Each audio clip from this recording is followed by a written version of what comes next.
Hello, everyone. I'm Nathan Newbro, the CEO of the Colorado Springs Philharmonic, here with François López-Ferrer.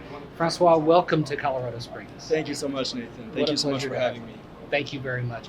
We're here at Luminate Restaurant, which is atop the Element Hotel, which is a great partner of the Colorado Springs Philharmonic. And as you can see, we've got clouds in the background today, but Pikes Peak is right there, and the views here are wonderful. And of course, you can see our great Pikes Peak Center right from the rooftop deck. So, Francois, thank you again for coming to Colorado Springs. Thank you for saying yes.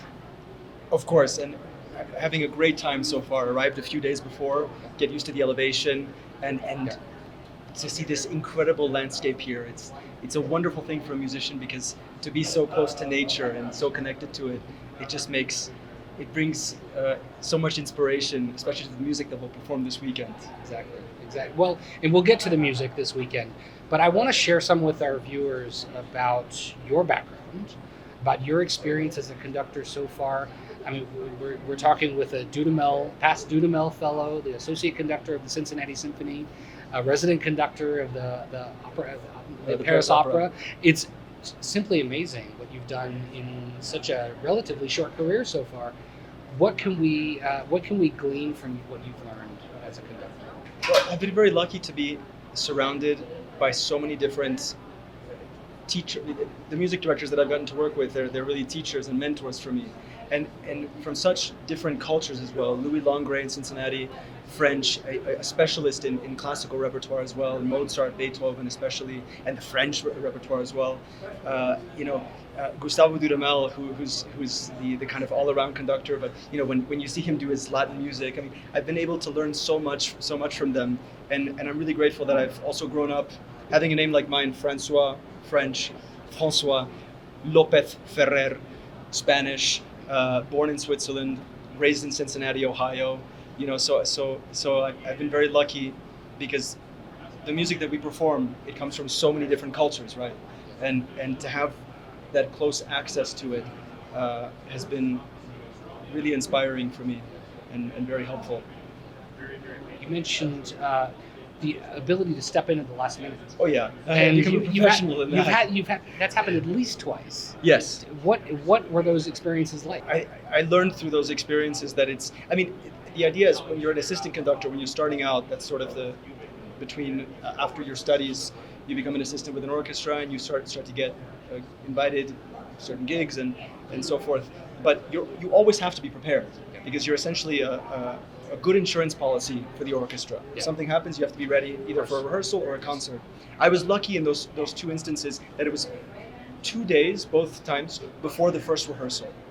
So I had 2 days to get my mind straight, and then also to do all the rehearsals to then arrive at the performance. So, but still, one of them was a U.S. premiere of a massive violin concerto by the British composer Mark Simpson with Nicola Benedetti, and on the second half was Ravel Laval's Rosenkavalier suites. I'd only done one of the pieces before, so in the end I just slept very little, but I stayed as calm as possible. So in the rehearsals, especially with the contemporary work, the new piece, I was just absolutely still, calm, friendly, and relaxed, and trusting also the amazing orchestra that was the Cincinnati Symphony that I got a chance to learn so much from. So, but those kind of experiences just make everything seem so much easier. I suppose I can't imagine that any of that being easy, but having that experience, the high pressure moment. How do the musicians respond to you? Because one of these was with the Cincinnati Symphony. Right. Yes? And with Louis Langret. Right. And so how do the musicians respond to you in that sort of high energy moment?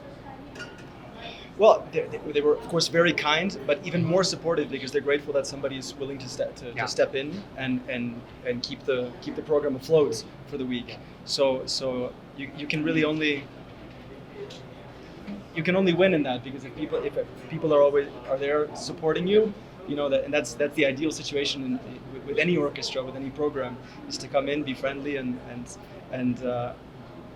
win over the musicians with your musicality and your musical ideas. Of course, be it if it's at the last minute or if it's your own program. Yeah, good.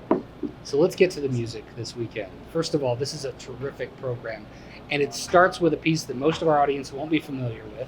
Tell us about the piece, but especially the composer and the influence he's had on your life. Well, Shannon Pebolo's Zoom is a short, really charming piece that he wrote during the pandemic. But of course, it's named after what's become now an indispensable app to all of us, Zoom. But it's a piece about hope and prosperity. It's in 3 sections. So the first is fast, rhythmic, full of vitality. The second, which is a little bit more somber and about longing, about being separate. But then we come back to that first energetic section, that a testament to how we all came together. We did what we were told, and we managed to get through it. And it ends with a sort of question mark at the end. Where do we go from here? And it's a really, really interesting piece. And the composer is an old friend of mine, because without him, I wouldn't be doing what I'm doing today. When I was 15, I'd always played piano and I was composing, but I wasn't sure which direction to go in. So he was my first real composition teacher in CCM. He was a doctoral candidate at the Cincinnati College Conservatory of Music. I was still in high school, and he prepared me to get into CCM 2 years later in composition. And we have a long friendship that goes back now. Too long. My good, 18 years, I guess. Yeah. Well, in your first appearance here with the Colorado Springs Philharmonic, also bringing a composer who's never been performed here in Colorado Springs before, it's quite exciting. That's always exciting. Yeah. With new music, you never know how people are going to receive it, but I know that this music is wonderful, and I'm so excited to see how the Colorado Springs crowd reacts to it. Well, we're ready for anything. That's what we want you to do. That's what I like to hear. So, but from there we go to Eric Korngold. Yes. And with Paul Huang. Paul Huang, Yeah. wonderful Yes. violinist. Really excited to get to meet him. I've never met him before. This will be our first time making music together, but I've heard his recordings and spoken to him a little bit by phone, and I'm really excited to see how this all comes together. A wonderful piece of music, very complex. It's incredibly colorful. Korngold, he had sort of 3 parts to his life. The first part was in Austria. He was a concert composer, concert music. Then he came after the implementation of the Nazi regime in 1934. He came to the States. He started doing film music, and he suffered the same thing that all the film composers do, that they're not taken seriously anymore for their concert music. So then, towards the end of his life, he decided to put the films and the Oscars to the side a bit and rededicate himself to concert works. And this is one of them that he composed in 1945. Made famous by Sasha Heifetz, and it's all the themes from the 3 movements. They all come from themes that he had previously incorporated into his film music. And just from the outset, it's music that's descriptive of a landscape, of a situation. His films were very melodramatic, historical dramas. So you really feel like he's giving you a sense of all the different characters. You can even feel the color of their clothes, the expressions on their faces. It's very, very colorful music, and I'm really excited to get to do this with Paul. Well, we can't wait. And then there's intermission, and then Rachmaninoff. Second Symphony. Second Symphony. After the intermission. Tell us. It's one of my favorite pieces. It's going to be a very special experience for me, because when you grow up with a piece that's so well known and then you do it yourself, there's so much history, there's so much personal history with it as well, and you ask yourself so many questions. It's a piece that's as extroverted as introverted. Rachmaninoff suffered bouts of depression, which then he got out of by composing the second piano concerto.